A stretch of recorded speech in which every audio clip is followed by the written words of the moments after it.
Bien-aimés frères, sœurs chrétiens, soyons encore tous bénis ce matin dans le nom de Jésus. Nous nous retrouvons encore pour la deuxième partie de ce thème. Le chrétien doit-il payer la dîme? Et au stade où nous sommes arrivés, au stade de l'enseignement où nous sommes arrivés, je peux donner une réponse en disant que non. En disant que non, que le chrétien ne paye pas de dîme. Voilà, parce que le chrétien est sous la nouvelle alliance. Voilà, inaugurée par le sang de Jésus-Christ de Nazareth. Le chrétien a été racheté, libéré, affranchi, déchargé. Jésus a dit, vous connaîtrez la vérité, et la vérité vous affranchira, la vérité vous rendra libre. Donc pour celui qui a accepté Jésus-Christ dans sa vie, il est libéré de tout ce qui est loi, de tout ce qui est obligation, de tout ce qui est légalisme, de tout ce qui peut l'empêcher, peut mettre une fin à sa liberté. Le chrétien est dégagé de celui-là. Le chrétien, comme on a dit au début, c'est celui qui a accepté Jésus dans sa vie comme son Seigneur et son Sauveur personnel. Et lorsque celui-ci accepte Jésus-Christ, il devient fils d'Abraham par la foi.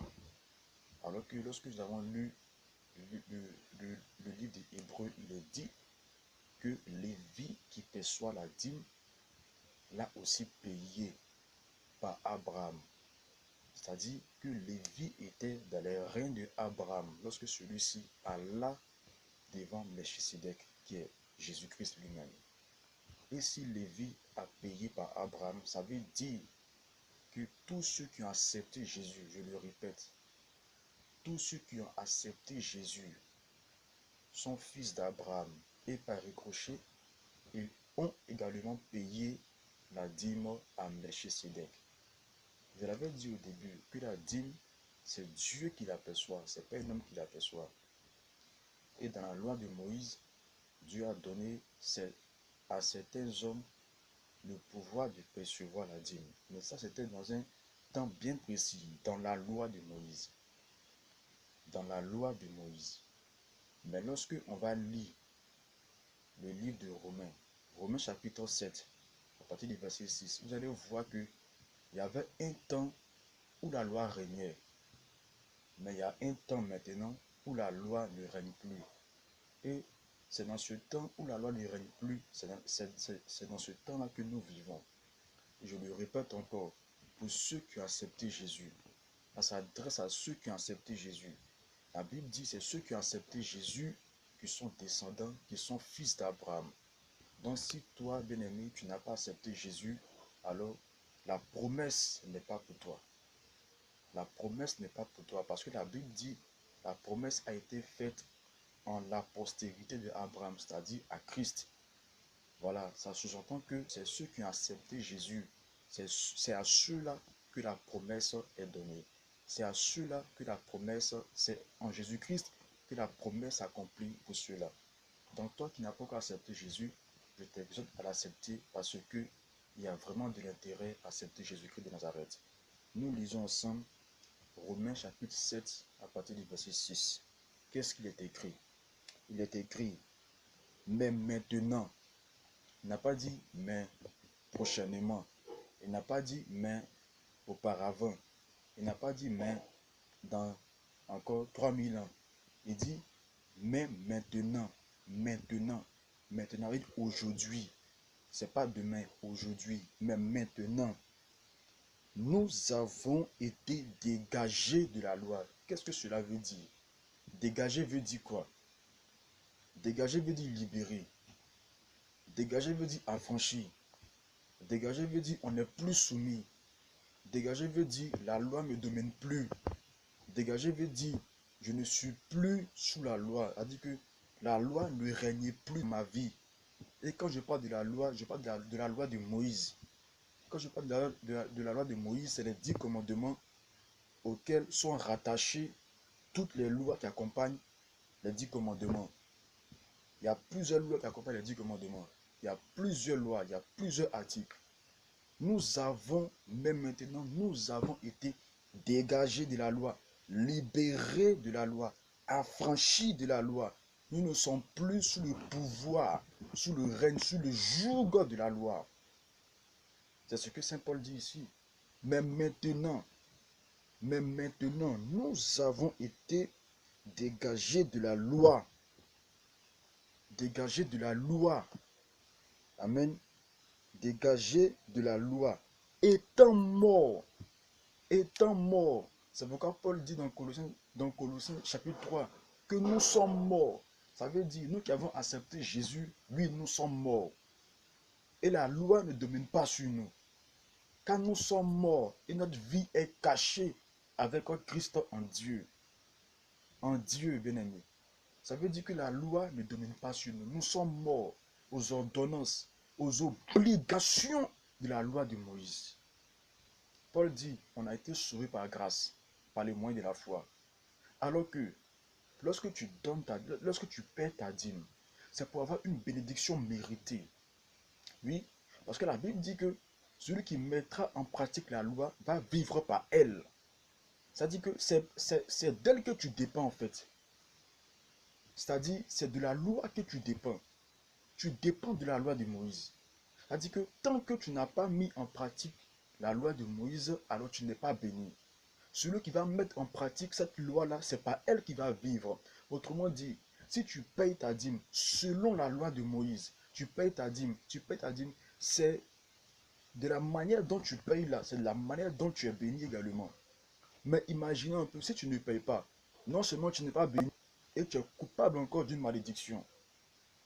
Parce que lorsque nous lisons Galates 3, c'est ce qui est écrit là-bas. Que Christ nous a racheté de quoi? De la malédiction de la loi. Donc autrement dit, quand tu pèches, quand tu désobéis à la loi, tu es poursuivi par une malédiction. Tu es poursuivi par une malédiction. Alors que le chrétien, il est affranchi, il est libéré. Il a accepté Christ. Il y a une communion parfaite entre lui et Dieu par Jésus-Christ. Donc la bénédiction du chrétien, ça ne dépend pas de la loi de Moïse. Enlevez ça de votre tête. La bénédiction du chrétien, ça ne dépend pas de la dîme que tu paies. La Bible dit, béni soit Dieu, le Père de notre Seigneur Jésus-Christ, qui nous a bénis déjà de toutes sortes de bénédictions spirituelles dans les lieux célestes en Christ. Alors que sachant que tout ce qui est spirituel, tout ce qui est physique, est d'abord spirituel, avant que cela ne soit matérialisé physique.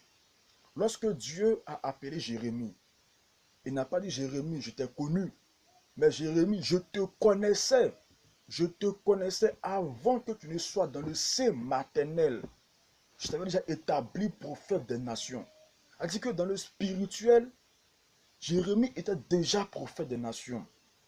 Et Dieu a matérialisé ça sous forme physique. Et Jérémie est bel et bien né prophète. Oui, bien-aimé, c'est pour dire que la bénédiction que tu poursuis, que tu recherches là, ce n'est pas dans la loi de Moïse. Elle ne va rien t'apporter. Tout ce que tu peux avoir en lisant la loi de Moïse, c'est pour en tirer instruction. Oui, bien-aimé, c'est pour en tirer instruction. Mais ça ne veut pas dire que c'est ce qu'il y a lieu de faire. Ce qu'il y a lieu de faire, c'est d'accepter Jésus et d'écouter Jésus-Christ. D'écouter ce que Christ a dit. Souvenez-vous un peu, lorsque Christ était sous le mont de transfiguration, qui est apparu? Moïse a apparu. Moïse symbolisait la loi. Élie est apparu. Élie symbolisait les prophètes. Mais qu'est-ce que Dieu a dit? Dieu n'a pas dit, ceux-là sont mes serviteurs, écoutez-les. Non. Dieu a dit, il y a une voix qui s'est fait entendre du ciel et a dit, celui-ci, il parlait de qui? Il parlait de Jésus-Christ. Celui-ci est mon fils bien-aimé, écoutez-le. Ça veut dire que lorsque Jésus-Christ est là, Moïse et Élie sont abolis. Lorsque Jésus-Christ est là, Moïse et Élie sont inutiles, si je peux le dire ainsi. Lorsque Jésus-Christ est là, c'est seule la parole, seule la voix de Jésus-Christ qui prédomine, bien-aimé. Et tu peux mieux entendre, tu peux mieux comprendre ce que le Christ dit en lisant, en méditant que le Nouveau Testament. L'Ancien Testament peut se lire pour en tirer instruction. Comment est-ce que Dieu agissait du peuple d'Israël? Comment est-ce que Dieu faisait les choses par-ci, par-là? Oui, ce n'est pas le plus important. Le plus important, bien-aimé, c'est d'écouter la parole de Jésus-Christ. Le plus important, c'est d'entendre la parole de Jésus-Christ et tu ne peux entendre l'enseignement, la parole de Christ, de la nouvelle alliance, que en lisant et en méditant les épîtres, le Nouveau Testament, les évangiles, bien-aimés frères et sœurs. La Bible dit, l'Ancien Testament est l'ombre. C'est l'ombre des choses à venir, le corps en Christ. De nos jours, c'est lamentable que les hommes de Dieu utilisent la dîme de l'Ancien Testament parce que dans le Nouveau Testament, il n'y a pas un trait de lettre qui est écrit que tous ceux qui suivent Jésus-Christ doivent payer la dîme. C'est lamentable aujourd'hui. Il n'y a pas un trait de lettre qui dit ça. C'est pourquoi nos hommes de Dieu aujourd'hui utilisent la dîme de l'Ancien Testament pour amener ça dans l'église. Non, bien-aimés. Non. Si on doit prendre seulement que la dîme de l'Ancien Testament pour prêcher dans l'église, pourquoi aussi ne pas prêcher toutes les autres lois de l'Ancienne Alliance? Pourquoi? Pourquoi ne pas prêcher également toutes les autres lois de l'Ancienne Alliance et seulement enlever les autres lois et prendre seulement que la dîme pour prêcher? Non. Non. C'est pourquoi Dieu a dit, un pied dehors, un pied dedans, c'est dehors. C'est dehors, c'est à cause de ça qu'il a parlé. Sinon, ce n'est pas que le chrétien fait le salut. Ce n'est pas dans le sens où le chrétien, s'il fait telle chose, il fait le salut. Non, ce n'est pas ça. C'est dans ce contexte-là. On ne peut pas prendre ce qui est vieux pour venir mettre dans ce qui est venir mettre dans le nouveau et puis on va s'en sortir. On ne pourra pas s'en sortir.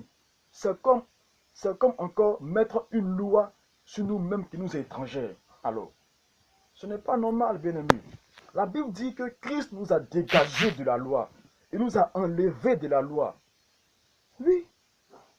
Mais maintenant, nous avons été dégagés de la loi.